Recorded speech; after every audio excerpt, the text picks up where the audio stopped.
Olá, alunos e alunas. Essa é a nossa quarta aula ao vivo, última aula do ciclo de 4, em que faremos um overview, um apanhado de todos os aspectos vistos durante essas 3 aulas anteriores. Bom, é difícil pensar em uma grande indústria que não será transformada pela inteligência artificial. Isso inclui saúde, educação, meios de transporte, varejo, comunicações e agricultura. Existem caminhos surpreendentemente claros para a IA fazer uma grande diferença em todas essas indústrias. Isso foi dito por Andrew Ng, que é um cientista da computação e líder global em inteligência artificial. É para a gente pensar que a inteligência artificial está em todas as áreas do conhecimento e da atuação da economia e da vivência moderna. Bom, temos uma problemática, como sempre, para iniciar a nossa aula. Como podemos analisar de forma sucinta o papel da inteligência artificial através das ferramentas disponíveis à utilização em nossas vidas? Bom, a inteligência artificial ela é dotada de várias ferramentas, dentre elas a rede neural, que a gente viu 2 estudos de caso sobre isso, a rede neural funcionando como a inteligência a produzir um determinado resultado, que no caso era reconhecimento de padrão. A rede neural também foi utilizada como alicerce, como metamodelo, como assistente de um algoritmo evolucionário de classificação e otimização. Temos vários outros aspectos em que a IA é utilizada, como nas árvores de decisão e classificação, em todos os aspectos da sociedade moderna, relacionados à troca de dados por redes sociais, troca de dados por aplicativos de mensagens, por segurança de dados. A IA está bastante presente, reconhecendo padrões e disponibilizando uma possibilidade de atuação para defender os nossos dados, que são tão importantes e que podem ser invadidos. Em resumo, a inteligência artificial tem ferramentas como redes neurais, árvores de decisão. Dentro da IA a gente tem o data mining, o deep learning. São aspectos que nós vamos analisar nesse momento como ferramentas disponíveis para utilização em nossas vidas e que já estão sendo utilizadas em nossas vidas como um todo. Então, técnicas de otimização para processamento. Elas são utilizadas em sistemas de captação de sinal em tempo real e pós-processamento numérico automatizado. Bom, todo o sistema de reconhecimento de padrão, seja na sua parte de treinamento ou na parte de teste, ela precisa de uma análise do sinal, um pré-processamento do sinal. E mesmo, como um dos exemplos que foi dado, necessitou de uma normalização do sinal, para que minimizasse os cálculos e o resultado final fosse adequado ao que a gente deseja. E essas técnicas de otimização, elas permitem reduzir parte da contribuição do nosso entendimento. Ou seja, elas já fazem algo sem que nós precisemos interferir para que o nosso entendimento seja reduzido. Parte do nosso entendimento já esteja no próprio processo ou na técnica de otimização para o processamento. Bom, as etapas de treinamento, né, do modelo de reconhecimento de padrão. Vamos lá. A gente tem a aquisição, é a amostra de dados, né, uma determinada amostra de dados. Seleção, extração de características, né, estimação de modelos e acumular esses modelos em banco de dados com o intuito de criar um classificador. Depois, vem as etapas de teste. A partir do momento que a rede é treinada, eu vou testar. Ou melhor, rede ou qualquer outro mecanismo de inteligência artificial utilizado no reconhecimento de padrão, ele tem que criar um padrão. Ele tem que reconhecer, ele tem que aprender aquele padrão de forma a poder classificá-lo na sequência. Então, o processo de treinamento é o processo de aprendizagem desse padrão. É uma etapa. E a etapa de teste é a etapa em que eu tenho novas amostras, né? Lembrando que a gente tinha conversado que a rede neural ela não pode ser testada com as mesmas amostras que ela foi treinada, porque senão, obviamente, ela acertaria, né? Ela precisa de novas amostras, né? No caso da rede neural e no caso de qualquer classificador, ele precisa de novos dados de entrada para que ele possa tomar uma decisão em função daquilo que foi aprendido. Essa é a etapa de teste. Testar o que foi treinado para a produção do classificador, né? Então, aquisição é uma amostra de dados, seleção e extração de características, combinação de padrões e, por fim, a decisão que é o processo de classificação, né? Que combina os padrões e decide. Então, pode-se estimar que serão que nós teremos, né, taxas de erro do sistema, né? Nós teremos taxas de erro relacionadas ao processo de classificação.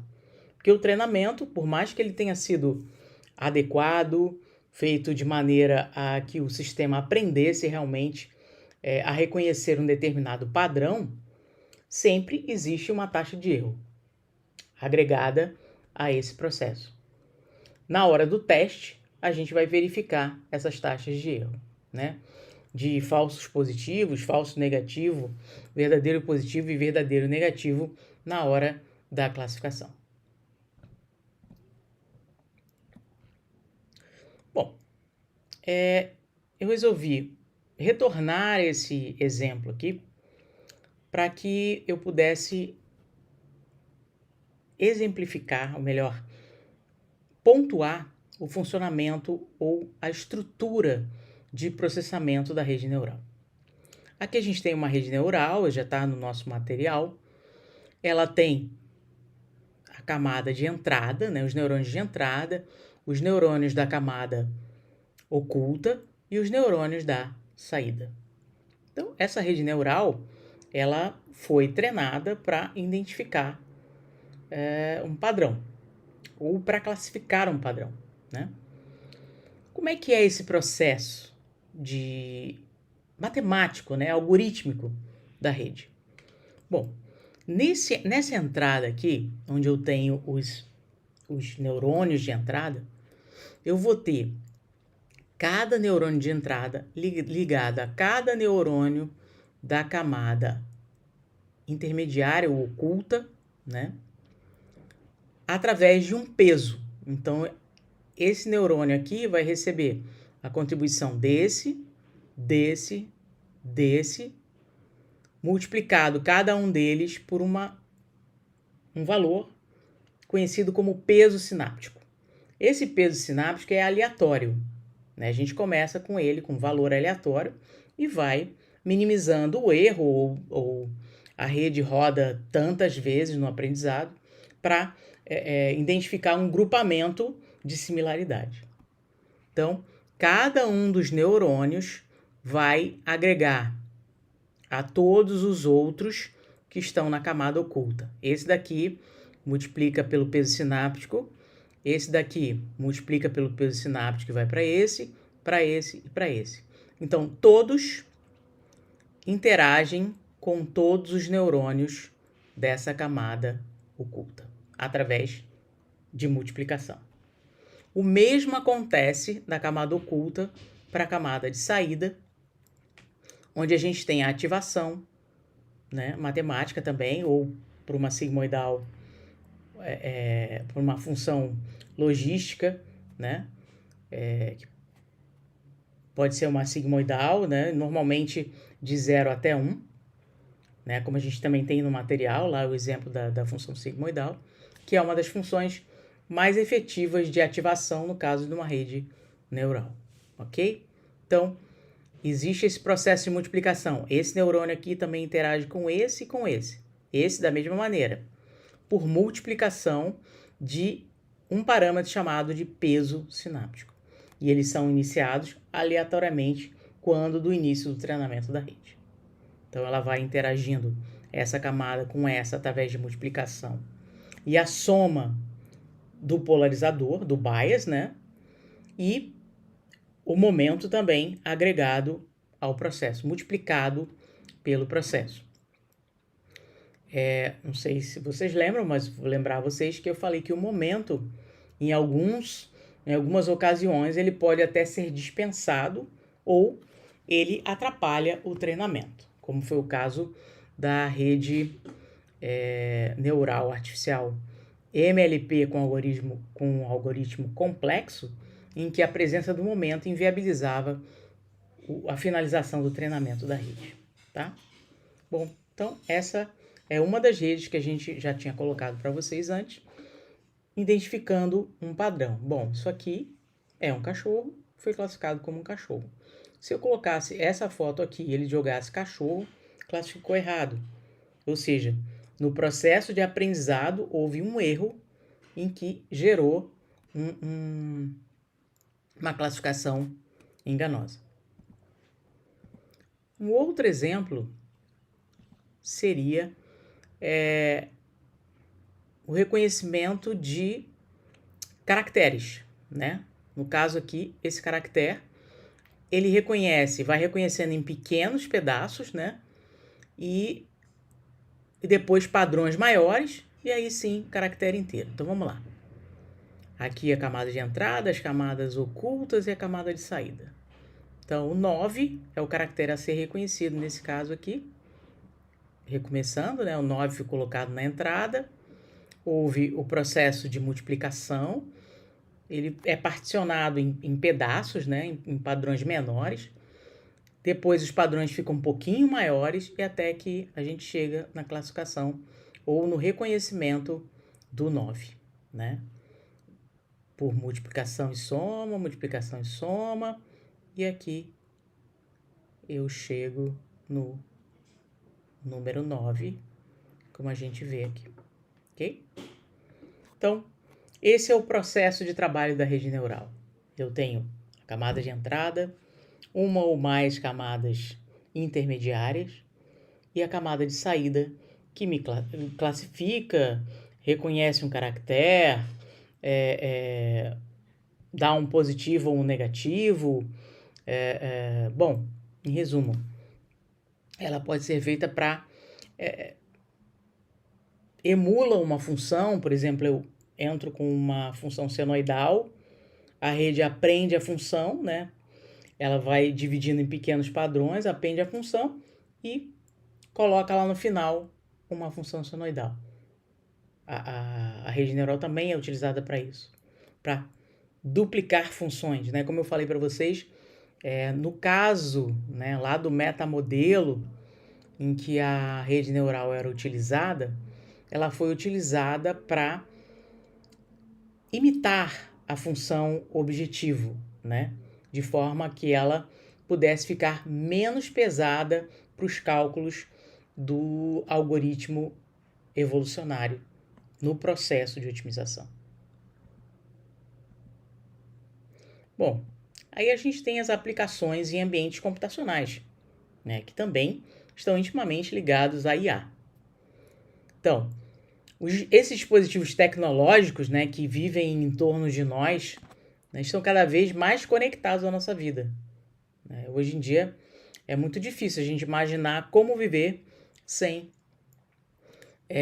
computadores, tablets e celulares e a rede em si, né, fica um pouco difícil, né, de imaginar. A gente tem a internet das coisas, né, que faz uma ligação, inclusive em termos de saúde, né, a gente pode fazer uma aferição jogando esses dados na nuvem, se você quiser, né, ter esse controle e também muitos outros aspectos. É o conceito da computação pervasiva, né? A computação que está em todas as áreas da nossa vida, né? Como uma ferramenta, como algo, como até o cerne da coisa, né? Não só uma ferramenta, mas o núcleo do que a gente vive hoje em dia, em termos de modernidade. Bom, outra aplicação computacional é o reconhecimento facial, por exemplo. Então, os algoritmos que executam essa tarefa, eles são treinados exaustivamente para obterem um resultado satisfatório. Por quê? Reconhecimento facial é algo que não é fácil de fazer. Eu preciso de muitos pontos para que eu consiga fazer um reconhecimento satisfatório, ter um reconhecimento que corresponde à realidade. Então, o treino é feito com diversas imagens que possuem faces distintas, né? Bem como imagens que possuem objetos que não são faces, só para dar aquele contraponto e para confundir mesmo o algoritmo, para que ele tenha o discernimento o mais apurado, o mais fino possível.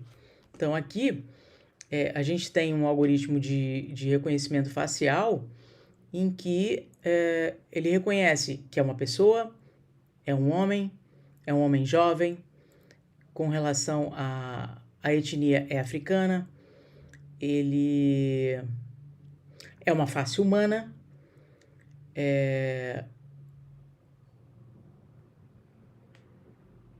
em resumo, tem alguns aspectos bem específicos, né? Ele identifica todos os aspectos que relacionam. Não, é um ser humano, é uma face, a etnia, né, de ser de etnia africana, e tudo isso pode ser feito através de um sistema de reconhecimento facial eficiente, eficaz e eficaz. Bom, também em aplicação de ambientes computacionais, a gente tem, né, o que a gente citou, o QR Code, né, que hoje o QR Code é algo bastante utilizado na nossa vida, né? Ele possui uma leitura bidimensional, trabalha com informações no plano vertical e no horizontal, possui padrões de reconhecimento posicional, que são esses 3 pontos aqui nos cantos do código. Acumulam muitos tipos de informação. A gente tem o leitor de código de barras, né, que é algo já mais conhecido, né? Ele captura dados de uma combinação, comparando padrões existentes no banco de dados e exibindo informações na tela do computador, tá? Então, o leitor de código de barras também é uma aplicação em ambiente computacional bastante utilizado. Tanto o QR Code como o leitor de código de barras são muito utilizados no nosso dia a dia. Bom, os principais aliados do reconhecimento de padrão são o Big Data, que é responsável por analisar e tratar uma grande quantidade ou um volume grande e aleatório de informações. A gente tem o data mining, que é a mineração de dados, né? Esse algoritmo de mineração de dados auxilia no reconhecimento de padrões na tomada de decisões em grandes volumes aleatórios de informações. Ou seja, eu vou minerando os dados de forma a buscar dados necessários para uma determinada função ou um determinado fim, né? E vou agrupando aqueles dados, separando aqueles dados de forma a que eu tenha o que eu necessito daquele banco, né? Ou daquele conjunto de dados aleatórios. O Deep Learning, que é a aprendizagem profunda, né? É um tipo de machine learning, né? É um tipo de aprendizado de máquina, né? Bastante utilizado. O Deep Learning, ele tem várias camadas intermediárias encadeadas que a gente vai falar melhor daqui a pouquinho, né? E é bastante utilizado e tem uma capacidade, uma robustez bastante importante. Então, os conceitos de regressão e árvores de classificação.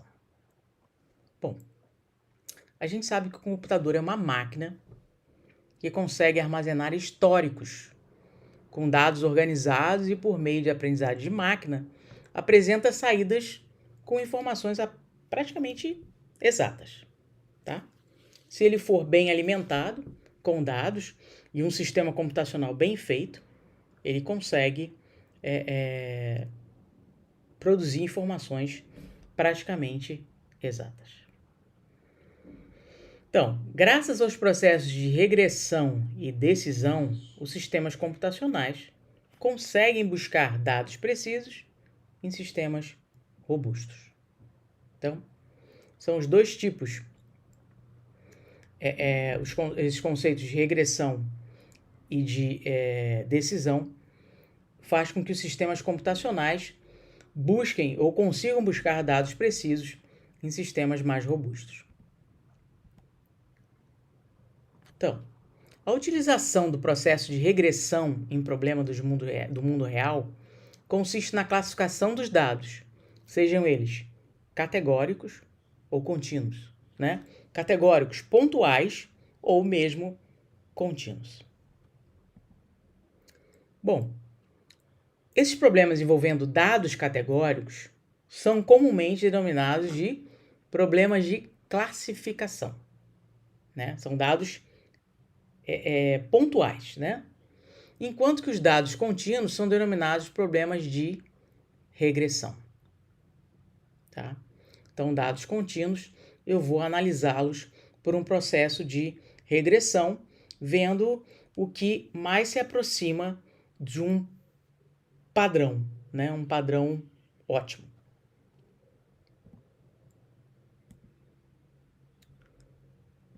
Bom, isso aqui nada mais é do que um exemplo, né, genérico de uma árvore de classificação ou de decisão. Então, um sistema, diante de diferentes situações possíveis, deveria tomar decisões, utilizando árvores de classificação. A árvore, ela começa... Houve um erro. Vou recomeçar esse slide.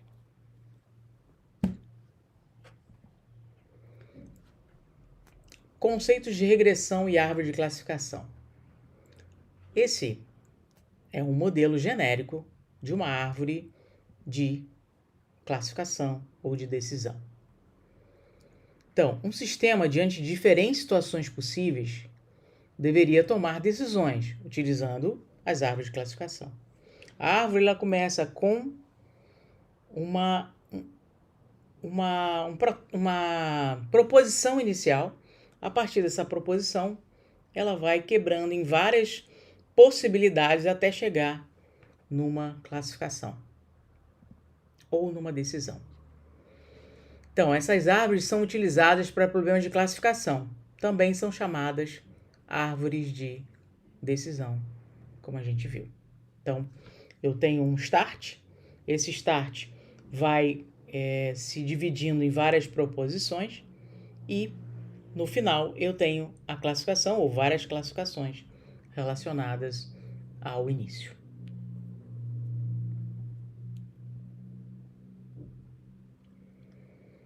Bom, o detalhamento de uma árvore de decisão. Eu tenho aqui numa árvore de decisão o nó raiz, né? É o ponto de partida. Depois eu posso abrir em atributos, né? Esse atributo pode gerar uma classificação atribuída. Depois, um outro atributo pode ir para um nó filho, né? Nó interno, nó filho, né? Que vai testar o atributo. Desse teste do atributo eu posso gerar novos atributos. A quantidade vai depender da minha situação, do meu processo, né, de classificação. E por fim, eu posso gerar uma ou várias classificações atribuídas. Então, esse é o padrão, né, um detalhamento da árvore de decisão. Ela tem nó raiz, que é o start, né, que a gente estava falando. Ela tem atributos, ela pode classificar inicialmente um determinado atributo ou seguir, abrir um nó filho daquele atributo para gerar novos atributos e realmente fazer a classificação desejada. No caso da aprendizagem de máquina.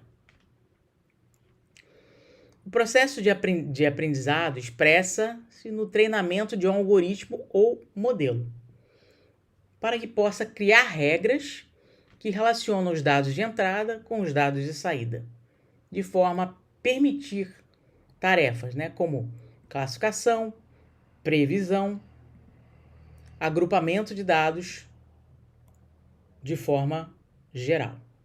Então, dessa maneira, o primordial no aprendizado de máquina é o reconhecimento de padrões. Então, a aprendizagem de máquina, ela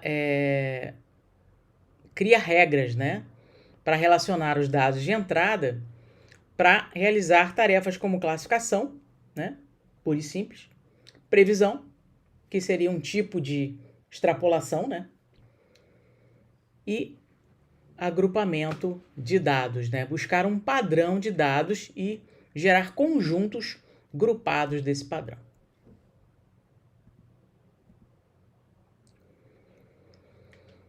Então, ainda de acordo com Lima, 2020, mesmo com excelente precisão, as redes neurais, especificamente Deep Learning, né, de aprendizado profundo, podem ainda requerer uma duração excessiva na conclusão do seu treinamento.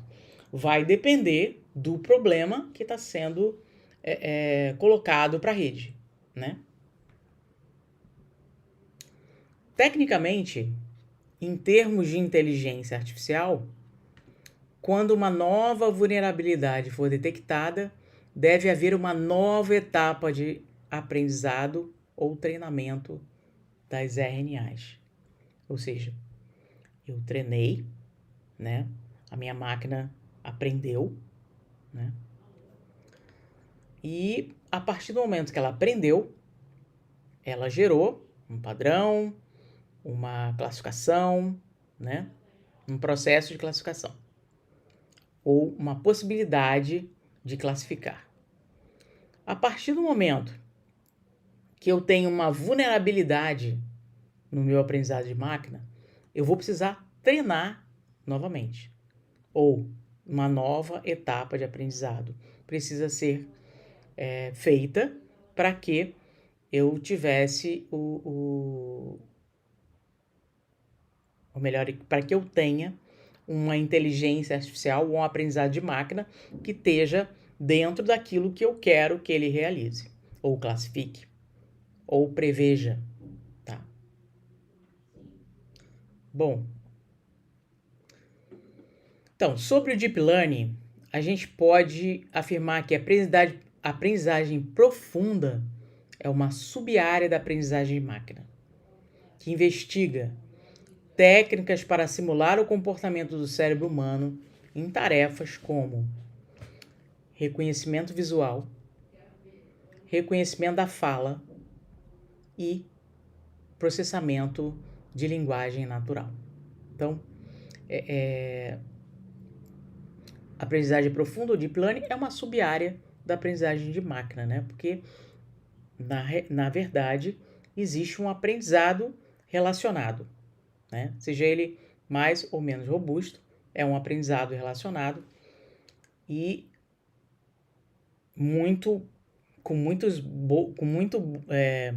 com ótimos resultados, um reconhecimento visual, fala e linguagem natural. Dando sequência, né? A inteligência artificial, ela pode ser definida como a técnica que prepara a máquina para imitar a inteligência humana, né? Englobando a aprendizagem de máquina, machine learning, e a aprendizagem profunda, o deep learning. Então, eu tenho aqui a inteligência artificial, a aprendizagem de máquina e a aprendizagem profundo. Todos eles relacionados ao cérebro que a gente quer imitar, né? As quais mostram às máquinas como elas devem aprender e classificar dados.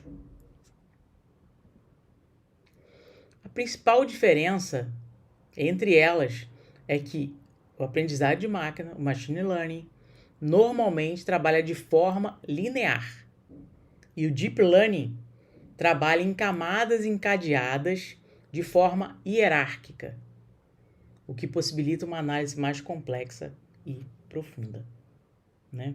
O deep learning é um passo a mais no aprendizado de máquina, fazendo um encadeamento de camadas de forma hierárquica, o que torna a análise mais robusta.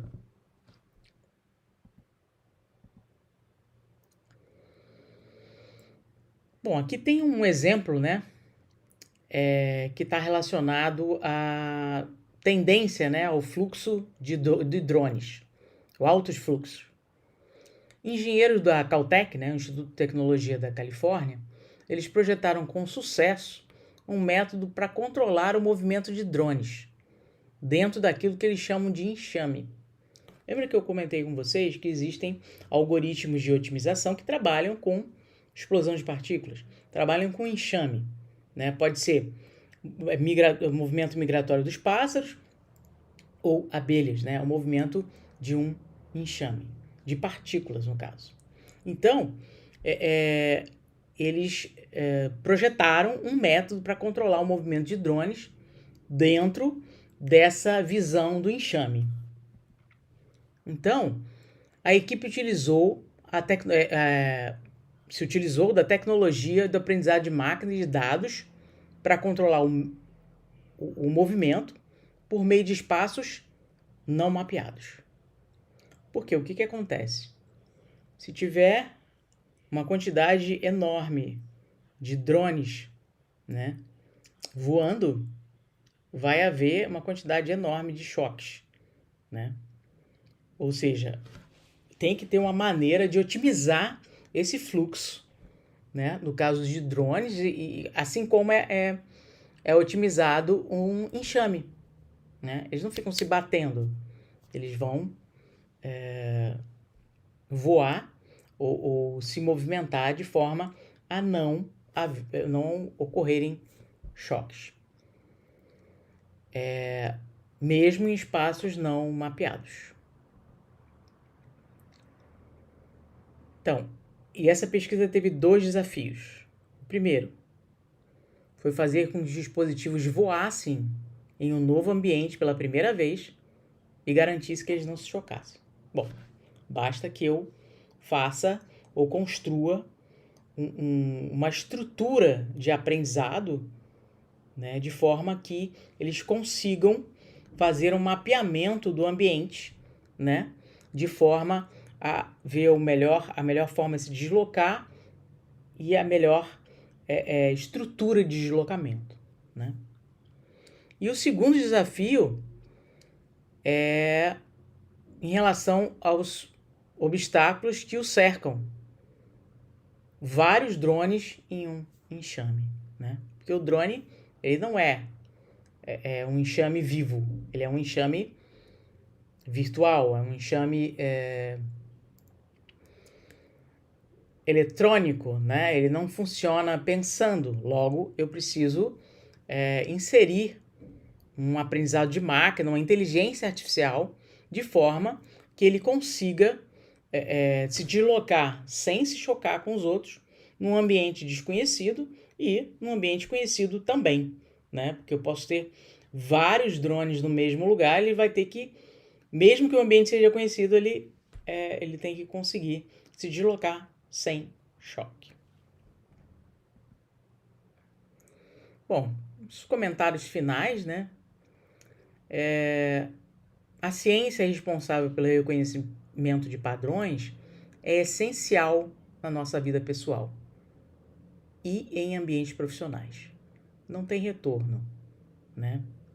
A inteligência artificial é algo que veio para ficar, que veio para evoluir cada vez mais, inserindo em vários aspectos, em vários detalhes e ramos da nossa vida e direcionamentos da nossa vida, no sentido de proporcionar uma evolução, não só tecnológica, como social. Claro que tudo que vem para o bem acaba vindo para o mal também, mas aí cabe a nós saber como lidar com as ferramentas. Então, os conhecimentos podem ser aplicados na área como ciência de dados, desenvolvimento de software e segurança de informação. A inteligência artificial ela tem um papel bem importante na segurança de informação, porque ela capta padrões, ela cria, ela reconhece, né, para que ela possa reconhecer um padrão e pontuar que existe um perigo ali, né? E a partir desse momento, nos proteger ou nos alertar. E na área de segurança de informação, quando um caso é periciado, evidências são buscadas através de informações que se repetem, gerando padrões, né? Observados na escrita, frequência de voz e detalhes minuciosos em imagens. Então, resumindo, se é que a gente pode resumir uma área tão diversa e tão complexa e tão grande da tecnologia, que é a inteligência artificial, que é o reconhecimento de padrão, que é basicamente a inteligência artificial pauta o seu conhecimento ou pauta a sua base, coloca a sua base em cima do reconhecimento de padrão, criando conjuntos, reconhecendo conjuntos, identificando padrões, de forma que a gente possa ter benefícios a partir de toda essa estrutura criada. É isso, gente. Essa foi a nossa última aula de reconhecimento de padrão, aula ao vivo, né? Não deixem de assistir às aulas conceituais também, não deixem de verificar o nosso material através do book, né? E não deixem de tirar dúvidas quando vocês precisarem, ok? Então, terminamos a nossa aula por aqui. Até uma próxima oportunidade de encontro.